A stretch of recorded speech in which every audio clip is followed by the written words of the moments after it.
ಅಕ್ಸನ್ ಮಾತು ಕೇಳಿ ಶ್ರೀರಾಮ ಸೀತೆನ ಕಾಡ್ಗಟ್ಟದ. ಹಂಗ ನೀವು ಜನರ ಮಾತಿಗೆ ಕಿವಿ ಕೊಡಬೇಡ್ರಿ.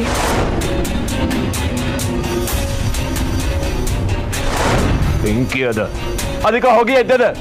ಜನ ಬಾಯಿಗೆ ಬಂದಂಗೆ ಬೊಗಳಿಕತ್ತಾರ. ಹಂಗಲ್ರಿ, ನಿಮ್ಗೆ ಹೆಂಗೆ ಅರ್ಥ ಮಾಡಿಸ್ಲಿ? ನಾನು ಎಷ್ಟು ಪ್ರೀತಿ ಮಾಡ್ತೀನಿ ನಿಮ್ಗ ಗೊತ್ತಲ್ಲ.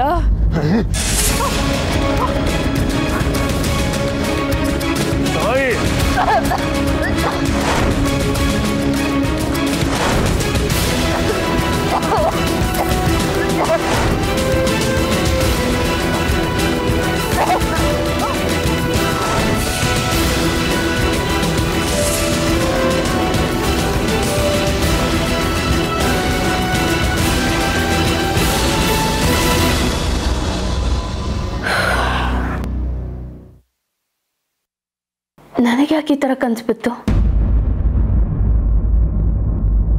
ಮಲ್ಗಕ್ಕೆ ಮುಂಚೆ ಇದೇ ವಿಷಯನ ಡಾಕ್ಟ್ರ್ ಹತ್ರ ಮಾತಾಡಿದ್ದೆ.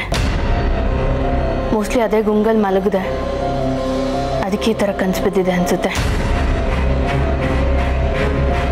ಇದು ಯಾಕೋ ಬರೀ ಕನ್ಸು ಅನ್ನಿಸ್ತಿಲ್ಲ, ಏನೋ ಒಂಥರ ಅನ್ಈಸಿನೆಸ್ಸು.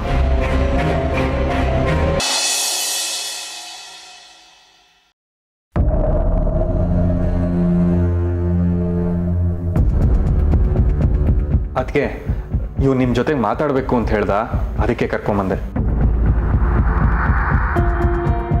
ಹೇಳಿ ಮೇಡಮ್, ಸೌಮ್ಯ ಸಾಯ್ಲಿ ಅಂತಾನೆ ನಾನೇ ಜೋರಾಗಿ ಕತ್ತಿಸ್ಕಿದ್ದು ಅಂತ ನಮ್ಮ ಟೀಮ್ನವರೆಲ್ಲ ಮಾತಾಡ್ತಾ ಇದ್ದಾರೆ. ನಾನು ಯಾಕೆ ಮೇಡಮ್ ಸಾಯಿಸ್ಲಿ? ಇಷ್ಟು ವರ್ಷ ಒಟ್ಟಿಗೆ ಕೆಲಸ ಮಾಡಿದ್ದೀವಿ. ನಮ್ಮ ಟೀಮ್ನವರೇ ನಾನು ನಂಬ್ತಾ ಇಲ್ಲ ಅಂದ್ರೆ ಇನ್ಯಾರು ನನ್ನ ನಂಬ್ತಾರೆ ಮೇಡಮ್?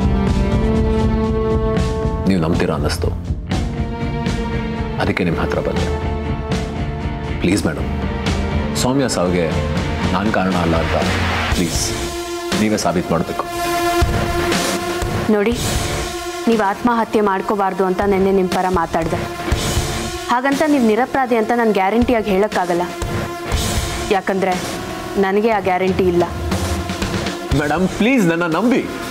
ನಾವು ಎಷ್ಟೊಂದು ಸಲ ಈ ನಾಟಕ ಮಾಡಿದ್ದೀವಿ, ಯಾವತ್ತೂ ಆಗದೆ ಇರೋದು ನಿನ್ನೆ ಯಾಕಾಯ್ತು ಅಂತ ನನಗೆ ಅರ್ಥ ಆಗ್ತಾ ಇಲ್ಲ.